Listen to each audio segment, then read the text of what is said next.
Graham Glasgow got hurt today at practice. Lower left leg injury. Don't know how serious it is. I'm not trying to panic people by any stretch. Calf. But he's a really important piece to this team. You think? Because if you suddenly want, this is maybe the reason they used Tate Ratledge early on at the position, but they've decided on Graham Glasgow. Ratledge seems to have excelled at right guard. If you lose the veteran center, you move a right guard to center where he's really never played. Yeah. You do it in the middle of a season. Then you got to fill the right guard spot knowing full well the left guard is already new. That creates problems. We all know Jared Goff has trouble with pressure. Every quarterback has trouble with pressure, especially up the middle, right, Braylon? But Jared Goff was his QBR last year under pressure was ranked 28th. His QBR with a clean pocket, I believe, ranked 3rd. So that tells you right there how important the middle of that offensive line is going to be. Yeah. Let's hope it's not too serious with Graham Glasgow. One of the biggest things, you talk about losing Frank Ragnow, losing Kevin Zeitler, and a lot of people just, turn up their nose like it didn't matter. It's not necessarily that your backups, who are now the starters, Graham Glasgow at the center position, we hope that goes well. Tate Ratledge was maybe working in or out trying to figure that out. It's that next guy is a rookie or an inexperienced vet or a guy that you don't want him protecting Jared Goff from Chris Jones. You don't want him protecting Jared Goff from Jalen Carter. Insert defensive end or defensive tackle. So now it goes to what you say. When Jared Goff gets pressure, wait a minute, ladies and gentlemen, there's a different quarterback. There's 28 out of 32. Exactly. There's 28 as opposed to 3 when he's a clean pocket. What does that look like this year? What does it look like when he has to get out on the move and run a little bit? We saw that in the Commanders game when he didn't have time, when he felt a little rushed, when he felt a little panic. Now he's trying to do things on his own. Now he's making mistakes and interception as opposed to standing in the pocket and being able to find, Tim Patrick by stepping up. If you got big Kevin Zeitler there, now you're rolling out on the end and you're trying to make plays and you're throwing interceptions or you're fumbling the balls, which is one of his issues his first year here and when he left the Rams. So this is something to keep an eye on. The Lions, we talk about how talented they are and blah, blah, blah, but this is a real deal. If Graham Glasgow can't go, now what's the next move? Do you move Tate Ratledge, who's excelling at the right guard? Do you move him back to the center? Now you have to re-get Jared Goff because he never developed chemistry with Tate Ratledge at the center position. That's a deal, isn't it? 100%.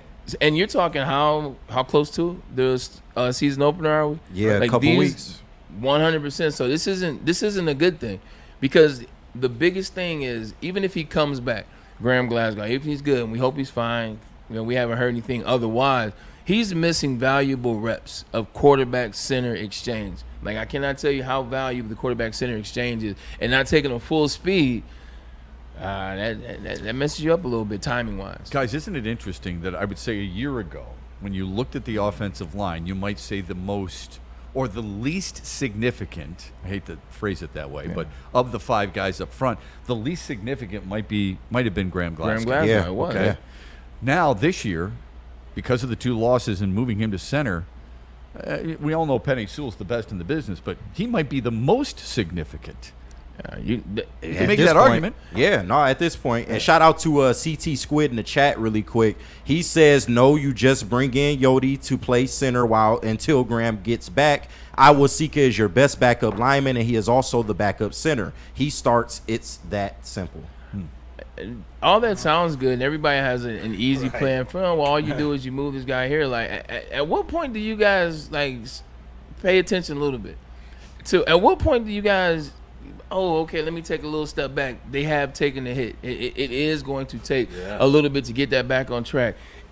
You look at this offensive line over the last 4 years, they've had Pro Bowl after Pro Bowl after Pro Bowl after Pro Bowl on this offensive line. Yeah. It was easier for Jared Goff to do it, whether it was Jonah Jackson, Pro Bowler, whether it's Taylor Decker, Pro Bowler, whether it's Frank Ragnow, second best center only behind Jason Kelsey, whether it's Kevin Zeitler, guess what? He's a Pro Bowler.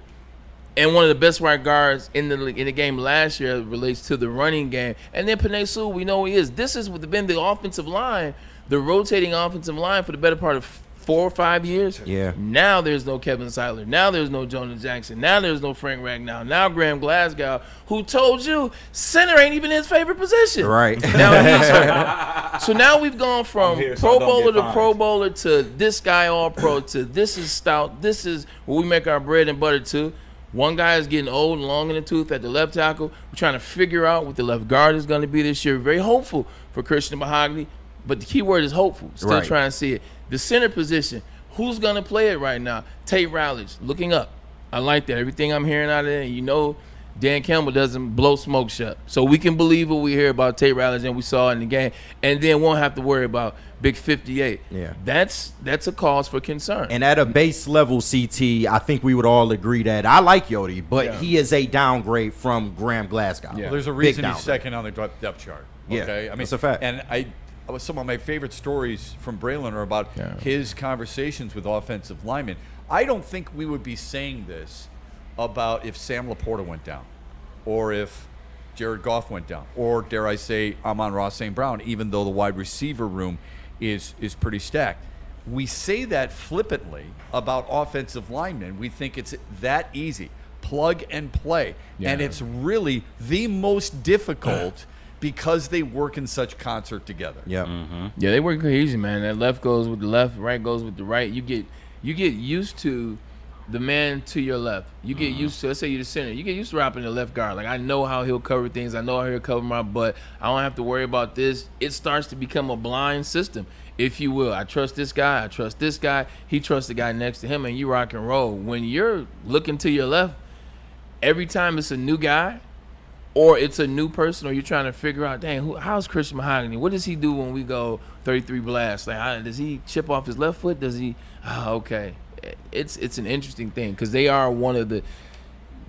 They're like a glove. Yeah, I love that insight. You're so smart about that. Especially the center position, because they are making all the calls. Yeah. This is not so easy. It's like plug and play. This should be simple. There you go. When you have to make all those calls, that's an additional responsibility that a lot of young guys maybe aren't as adept at yet. When you trust guys, also two guys can have your back in this league, man. Like when Penei Sewell knows what he's getting out of Kevin Zeiler by week 2, now he can take on more one-on-ones because look, he can go out and he can press because he knows if he gets beat underneath by Nick Bosa, he knows if somehow he gets beat by Trey Henderson, he know Kevin Zeiler, whatever he's doing, is gonna have the strength, have the time where he's all right, cool, I'll be right back to you. And he can chip out on his guy and then come back to his guy. Yeah. You don't know if Tate Rowledge can do that yet. Yeah. Taylor Decker doesn't know if Christian Mahogany can have his back if he gets on a pickle on the outside. What does the inside look like?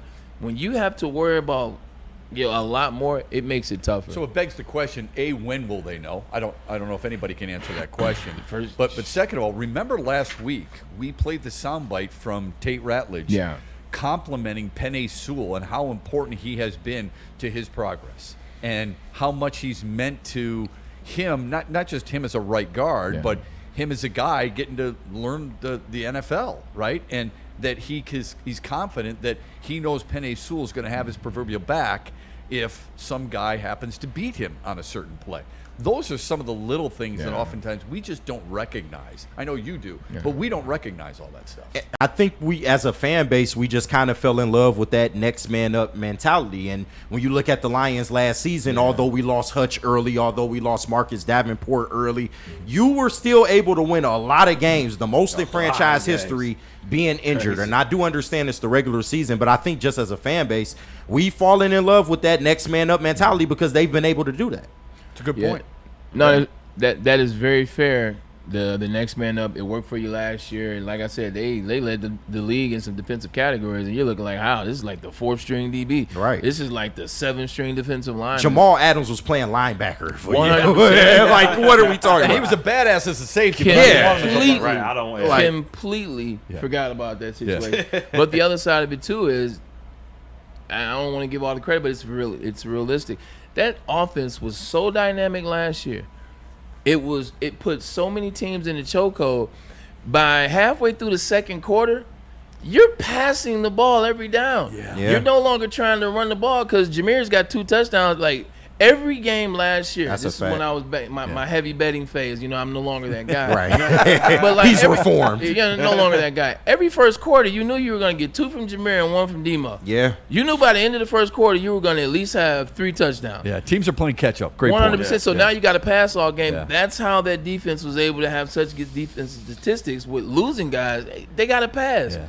You can cover all game if they're going to pass all game. It won't be that way this year. Yeah. So if Graham were to go down, I mean, that's pretty serious. Do you think they go out and try to find somebody maybe from training camp cuts? Knowing them, no. Yeah. Would I? Yes, but it doesn't matter what I would do. I never seem to know the pulse of Right, what's Brad right Holmes. for the Detroit Lions and Brad Holmes and Dan Campbell. But if Graham Glasgow goes down and he's going to miss significant time, yes.